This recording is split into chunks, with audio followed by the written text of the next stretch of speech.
घटना हुए 7-8 साल हो गए हैं, तो अब इस तरह से बचकानी हरकत करना मुझे लगता है कि अशोभा नहीं देता है। आपको विचारों की लड़ाई लड़नी है तो विचारों की लड़ाई लड़िए। इस तरह की पर्सनल बातें जो कि इंसान जब ज़िंदगी जी ही नहीं रहा है, जब कुछ है ही नहीं है, तो उसके बारे में बात करने का मतलब कि जब आज आप दबी हुई चीज़ को वो कर रहे हो, जब हम जो चल रही है उसको हम बताएंगे तो आप क्या कहेंगे? जिनसे अपना जीवन पलना ही नहीं है, जिनसे अपना जीवन चलना ही नहीं है, फिर उनका आप नाम कैसे ले लोगे?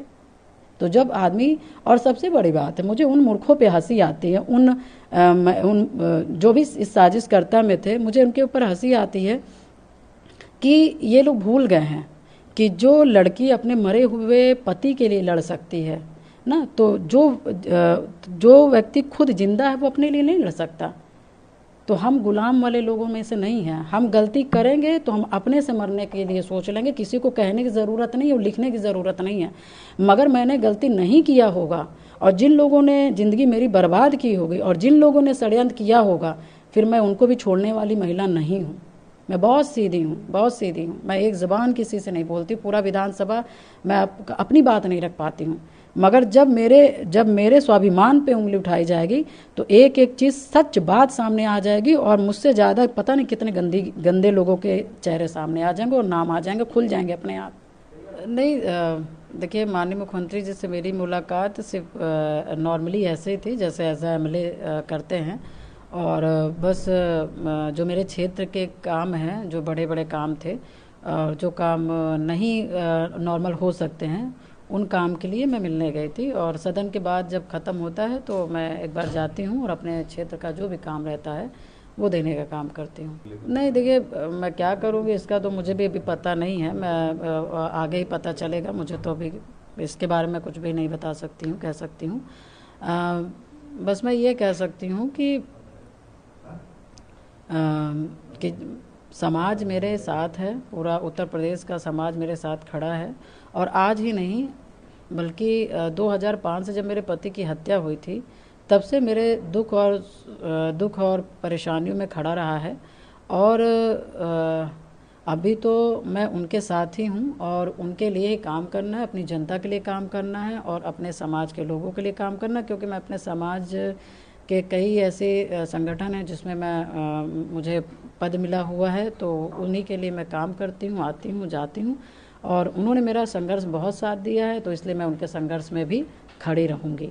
नहीं, देखिए, मुझे जो समझ आता है वह आप लोग ने भी बहुत निकाल दिए हैं, मगर मुझे जो अपना विवेक कहता है वो ये है कि माननीय मुख्यमंत्री जी का तो मैंने कई बार धन्यवाद किया। जब से राज्यसभा का चुनाव, मतलब जब से वो एक हत्या हुई थी और उसके बाद जो उनका एक्शन था मुख्यमंत्री जी का, तो कहीं ना कहीं एक शासन प्रशासन को जो चलाने की क्षमता और जो एक होना चाहिए वो मुख्यमंत्री जी के अंदर दिखा, तो तब से मैंने थैंक्स बोला, धन्यवाद बोला। मगर सदन में तो जो मैंने ये बोला कि माफिया अतीक अहमद को मिट्टी में मिला दिया ना, उसकी सज़ा मुझे मिली और उसके वजह से मुझे पार्टी से निकाला गया। मैं अतीक का नाम ना लेती तो शायद मुझे ना निकाला जाता, मगर वो मेरा दुश्मन है, उसने मेरी पूरी ज़िंदगी उजाड़ के रख दी। मैंने लोगों के लिए लड़ाई लड़ी, उत्तर प्रदेश की जनता की लड़ाई लड़ी जो उनसे पीड़ित थे, महिलाओं बेटियों के लड़ने का काम किया। मेरे साथ अत्याचार हुआ, मैंने लड़ने का काम किया, तो उसको तो मैं भूल पाऊँगी नहीं। तो जब मेरे दुख का, जब मेरे संघर्षों का जिक्र होगा तो फिर अतीक अहमद कैसे उसमें से विलुप्त हो जाएंगे? अतीक अहमद तो विलुप्त नहीं हो जाएंगे ना, वो तो जब मैं विलुप्त होंगी तब वो फिर विलुप्त होंगे। मगर मैं जब तक जिंदा हूँ, मेरे संघर्ष में जिसने मेरे जीवन को बर्बाद किया है उसका नाम आएगा ही आएगा। मैम, पहले आज की सरकार में क्या आप बदलाव देखती हैं? क्योंकि अब 20 साल से राजनीति में है, अपनी जो आपका मामला था उसको लेकर लगातार संघर्ष की, अब आप कहती हैं आपको इंसाफ मिला। देखिए, बिल्कुल आपने सही प्रश्न किया।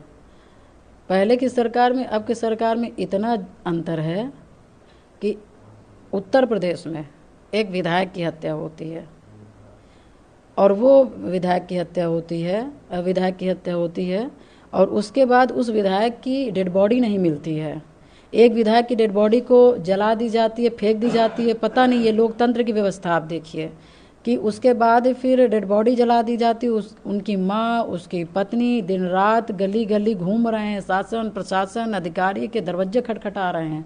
उसके बाद भी मतलब कि दर्शन के अंतिम दर्शन करने का भी एक मौका नहीं दिया जा रहा है। और उसके बाद फिर क्या कहते हैं, जनता भी त्राही माम जनता भी जितना अपना आक्रोश दिखा सकती है कि सिर्फ राजू पाल को हमको एक बार दिखा दो। उसके जनता ने जो मतलब छोटे छोटे बच्चों के ऊपर लाठीचार्ज हुए, मारे गए, उनके आँख फूट गए, हाथ टूट गए, कई कई लोगों को, कई कई लड़कों के ऊपर गोली चला दी गई, वो ऑन द स्पॉट मर गए, मतलब ख़त्म हो गए, ट्रेनें रोक दी गई। जो भी जनता के जो भी आया मतलब एक हाहाकार हो गया। उसके बावजूद भी एक विधायक की हत्या होने के बावजूद भी मतलब कि जनता हाहाकार कर रही, उसके बावजूद भी मारने वाले के घर से एक को भी इनकाउंटर नहीं करते हैं और एक को भी सज़ा नहीं मिलता है। और हत्या के इतने साल 17-18 साल होने के बावजूद भी कुछ नहीं होता है। ये पहले की सरकार थी। और आज की सरकार की मैं बात करूं तो एक नॉर्मल सा, एक कॉमन सा व्यक्ति मरा, उसकी हत्या होती है और हत्या होने के बाद फिर यही मुख्यमंत्री जी हैं जो उन्होंने एक जो मुख्यमंत्री जिस तरह से होने चाहिए, शासन प्रशासन में जो अपना एक पकड़ रखना चाहिए ना, एक सुशासन दिखाना चाहिए, उन्होंने एक नॉर्मल आदमी मरा, एक आदमी की हत्या हुई और उन्होंने जिन लोगों ने हत्या की थी, माफिया का बेटा था, माफिया का पुत्र था, उसके बावजूद भी कुछ भी ना सोचते हुए ना डरते हुए उन्होंने इतना बड़ा कदम लिया कि माफिया के लड़के का भी इनकाउंटर कराने का काम किया। तो ये परिवर्तन नहीं है। मैं मानती हूँ कि ये बहुत बड़ा परिवर्तन है। पहले की सरकारों में विधायक हत्या हो जाती थी तब एक्शन नहीं लिया जा सकता था। आज के डेट में एक नॉर्मल व्यक्ति की भी हत्या हो जाती है तो इनकाउंटर होता है, नहीं हो पाता है, नहीं पकड़ पाते तो हाफ इनकाउंटर होता है कि नहीं। और क्योंकि आप जिसने हत्या की, जिसने गोलियां चलाई, जिन्होंने मर्डर किया, उनको आप सजा नहीं दे पाएंगे तो कहीं ना कहीं उनका जब बल है, उनका जो मनोबल है वो बढ़ता है। वो एक कांड करने के बाद दूसरा कांड करने के बाद तीसरा कांड, क्योंकि उस कांड में वो सफल होते जाते हैं। और जैसे अपने अपने लोग अपने बिजनेस में सफल हो जाते हैं तो आदमी रुकता नहीं। इसी तरह से जो माफिया होते हैं, मर्डर करने के बाद इनको सजा नहीं मिलती है तो ये भी बढ़ते जाते हैं, ये भी अपने दुकान लगाते जाते हैं। तो मेरा अपना मानना है कि पहले की सरकार में आपकी सरकार में अंतर है अपराध को लेकर के। पहले की सरकारें थी, आप भी लगातार विधायक रही हैं, तो उनसे आपने अपनी पीड़ा नहीं बताई? क्या आपने कोई कार्रवाई की बात नहीं की क्योंकि आप विधायक थे? देखिए सारी चीज़ें चलती रहीं। ऐसा नहीं कि सरकार को नहीं पता था या मुख्यमंत्री लोग को नहीं पता था या अधिकारी को नहीं पता था, या मैं कचहरी में मुकदमा लड़ी, मैं हाई कोर्ट में लड़ी, मैं सुप्रीम कोर्ट में लड़ी, मैं तीनों कोर्ट में मुकदमा लड़ी। और ये मान के आप चलिए कि कितना संघर्ष रहा होगा कि सुप्रीम कोर्ट तक का जाना। तो ऐसा नहीं, जानकारी सबको सब थी।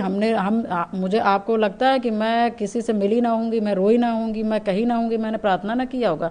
मगर सबसे बड़ी बात है कि मुख्यमंत्री के पद में किस तरह के लोग बैठे हैं, किस तरह के लोग बैठे हैं।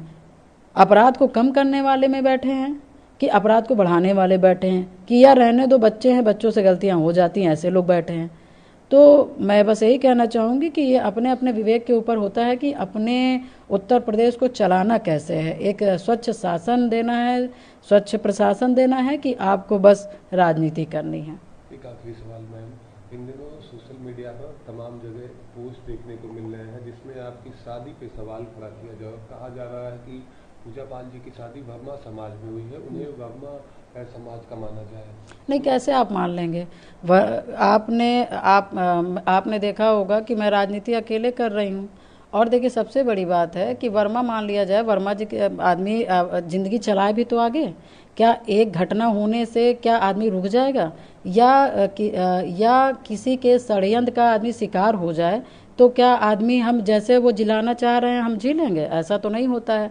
फिलहाल देखिए ये जो शादी की बात हो रही, मैंने जिन लोग शादी की बात कर रहे, क्योंकि विपक्ष के पास अब कोई मौका नहीं है, कोई मतलब कि क्या कहेंगे कि जैसे एक राजनीतिक करने की वार नहीं है, तो उनको बस ये लग रहा है कि एक महिला को डाउन करना है तो आप बस उनके चरित्र पे बात कर लो।